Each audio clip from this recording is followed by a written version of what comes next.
जय हिंद फ्रेंड्स।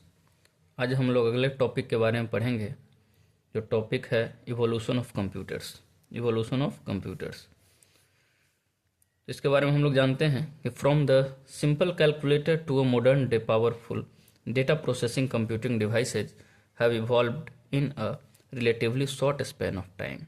मतलब एक छोटे टाइम में ही, एक बहुत ही कम ड्यूरेशन में, बहुत ही जीरो लेवल से कह दीजिए या सिंपल कैलकुलेटर से लेकर के और अभी तक जो पावरफुल कंप्यूटिंग डिवाइस आ चुके हैं, बहुत ही कम समय में जो है सो सिंपल कैलकुलेटर से पावरफुल कंप्यूटिंग डिवाइस तक हम लोग पहुंच चुके हैं। तो हम लोग देखेंगे कि आखिर शुरुआत कब से हुई थी। तो यहाँ हो गया 500 BC जब एबेकस इंट्रोड्यूस हुआ था। एबेकस जो फर्स्ट कैलकुलेटिंग डिवाइस था, जिसके फादर विलियम ऑक्थ्रेड थे। काफ़ी इंपॉर्टेंट क्वेश्चन है ये, इसको याद रखिएगा। It was a mechanical device, ये एक तरह का मैकेनिकल डिवाइस था, capable of doing arithmetic calculations only. और ये जो है सो सिर्फ अरिथमेटिक कैलकुलेशन करने के लिए कैपेबल था। फिर 500 BC के बाद हम लोग आते हैं 1642 में, जब पास्कलाइन आ गया। पास्कलाइन के इन्वेंटर कौन थे? वो थे ब्लेज पास्कल। ठीक है, उन्होंने क्या किया था? He invented mechanical calculator. Mechanical calculator invent किया था, जिसको हम लोग पास्कल कैलकुलेटर के नाम से भी जानते हैं। नेक्स्ट पॉइंट इंपॉर्टेंट है इसी में, it is able to do addition and subtraction of two number directly. दो नंबर का डायरेक्टली एडिशन और सब्ट्रैक्शन करने के लिए जो है पास्कलाइन इंपॉर्टेंट था। पास्कलाइन का इन्वेंशन हुआ था।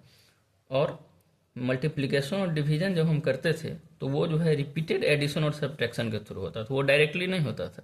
एडिशन और सब्ट्रैक्शन तो डायरेक्टली हो जाता था, लेकिन मल्टीप्लिकेशन और डिवीजन जो है वो रिपीटेड एडिशन और सब्ट्रैक्शन के थ्रू होता था।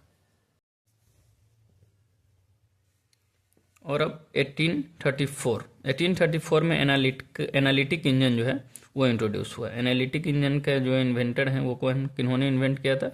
चार्ल्स बेबेज हैं, वो चार्ल्स बेबेज ने इन्वेंट किया था। और ये क्या है? It is also mechanical computing device. Mechanical computing device है ये। ठीक है, उसके बाद हम लोग चलते हैं 1890 में, वहाँ टेबुलेटिंग मशीन। टेबुलेटिंग मशीन जो है इसको किसने डिजाइन किया है?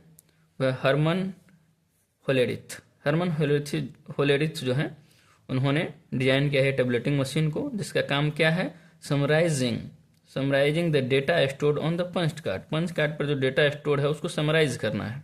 ठीक है, अगला पॉइंट क्या है? It is considered to be the first step toward programming. ठीक है, काफ़ी इंपॉर्टेंट है ये। ठीक है, फर्स्ट स्टेप टुवर्ड प्रोग्रामिंग, ये जो है बहुत ही इंपॉर्टेंट पॉइंट है, इसको आप याद कर लीजिए। 1937 में आगे बढ़ते हैं, ट्यूरिंग मशीन। ट्यूरिंग मशीन क्या काम कर रहा है? It is general purpose programming और प्रोग्रामेबल मशीन। ठीक है, हम 1945 में आते हैं, एडीवैक एंड इनियैक। काफ़ी इंपॉर्टेंट है, इससे क्वेश्चन आने की संभावना सबसे ज़्यादा रहती है। तो एडीवैक क्या है? Electronic discrete variable automatic computer. ठीक है, और ENIAC electronic numerical integrator and computer, जो कि जॉन वॉन न्यूमैन के द्वारा इंट्रोड्यूस किया है। ठीक है, और इसका क्या कंसेप्ट है जॉन वॉन न्यूमैन का? ये कंसेप्ट है स्टोर्ड प्रोग्राम कंप्यूटर का। ठीक है, वेरी इंपॉर्टेंट। ठीक है, हम लोग आगे बढ़ते हैं। ये 1940 में वैक्यूम ट्यूब आया था, लेकिन इसका 1946 से मोस्टली यूज होना शुरू हुआ है, जो कि फर्स्ट जनरेशन ऑफ कंप्यूटर में इसका यूज हुआ है। और हम लोग अब आगे देखेंगे 1947 में ट्रांजिस्टर इंट्रोड्यूस हो रहा है। ट्रांजिस्टर इंट्रोड्यूस हुआ उस समय वैक्यूम ट्यूब था। वैक्यूम ट्यूब को रिप्लेस करके ट्रांजिस्टर ने एंट्री मारी है। ठीक है, और ट्रांजिस्टर जो है उसके बारे में थोड़ा जान ले। Vacuum tube were replaced by transistor developed at Bell lab using semiconductor material. काफ़ी इंपॉर्टेंट है ये। 1958 में हम लोग चलते हैं, integrated circuit, IC. And IC is a silicon chip. ये भी कभी कभी आ जाता है एमसीक्यूज में। The size of computer drastically reduce because of ICs. और आईसी का जो इंट्रोड्यूस, जैसे ही आईसी इंट्रोड्यूस हुआ है, कंप्यूटर का जो साइज है सो एकाएक बहुत ही कम हो गया है, बहुत ही छोटा साइज हो गया है as compare to vacuum tube और ट्रांजिस्टर के टाइम में जितना बड़ा था उससे बहुत छोटा हो गया आईसी के टाइम में। अब जो हमारा नेक्स्ट टॉपिक है इसी में, वो है von Neumann architecture. Von Neumann architecture के बारे में आप जानेंगे कि जैसे ही यहाँ पे इनपुट की बात हम लोग करते हैं, इनपुट करने के बाद ये फर्स्ट टाइम जो है यहाँ पर मेमोरी को इंट्रोड्यूस किया गया है, क्योंकि यहाँ पर स्टोर्ड किया जा रहा है प्रोग्राम को और फिर आउटपुट है। ठीक है, तो आर्किटेक्चर का जो ये डायग्राम बना हुआ है इसको आप अच्छे से देख लीजिए। उसके बाद इनियाक जो हम लोग पहले ही पढ़ चुके हैं, is the first binary programmable computer based on von Neumann architecture. ठीक है, काफ़ी इंपॉर्टेंट पॉइंट है, इसको आप लर्न कर ले। फिर उसके बाद 1965 में चलते हैं। 1965 में इंटेल के जो को फाउंडर हैं, कौन है को फाउंडर? गॉर्डन मूरे। गॉर्डन मूरे एक लॉ इंट्रोड्यूस किए हैं जिस लॉ का नाम है मूरे लॉ। मूरे लॉ क्या कह रहा है? मूरे लॉ कहता है कि एक प्रेडिक्शन है, ठीक है, कि प्रत्येक समय में या फिर यूं कहें तो हर एक 2 साल पे नंबर ऑफ ट्रांजिस्टर जो है ना, नंबर ऑफ ट्रांजिस्टर जो चिप पे वो डबल हो जाएगा। ठीक है, डबल हो जाएगा कब? एवरी 2 ईयर्स में। और कॉस्ट जो है सो आधा हो जाएगा, मतलब ट्रांजिस्टर की संख्या बढ़ेगी और कॉस्ट जो है सो डिक्रीज कर जाएगा। और अब हम लोग अब आगे बढ़ते हैं। ये अब 1970 का टाइम, उस समय LSI लार्ज स्केल इंटीग्रेशन जो है वो आ गया था। Large scale integration of electronic circuit allowed integration of complete CPU on a single chip called micro processor. ठीक है, ये इंपॉर्टेंट पॉइंट, इसको याद रखिए। फिर उसके बाद 1980 में the processing power of computer increase exponentially bye integration around 3 million component on a single side chip term as VLSI, very large scale integration.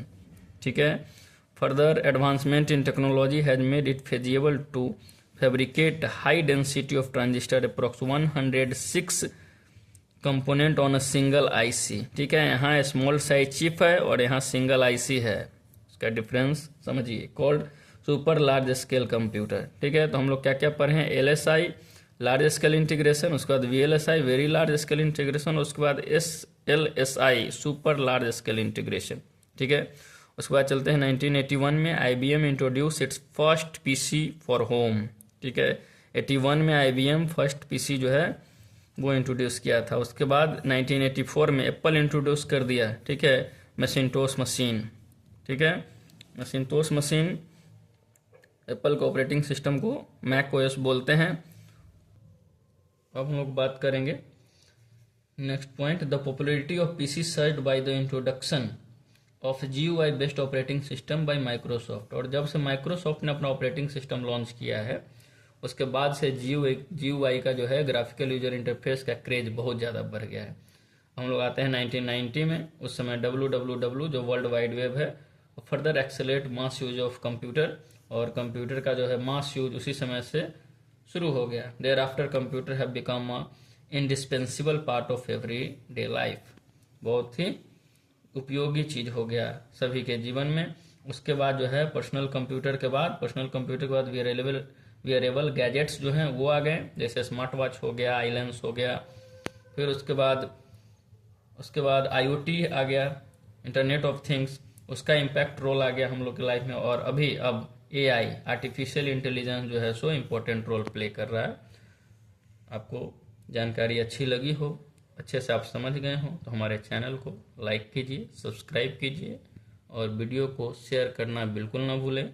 और इस चैप्टर को कंप्लीट होने के बाद हम एक 50 से 100 MCQ लाएंगे, उसी के अंदर में सारा इन्फॉर्मेशन, सारा क्वेश्चन आपको आ जाएगा। Thank you.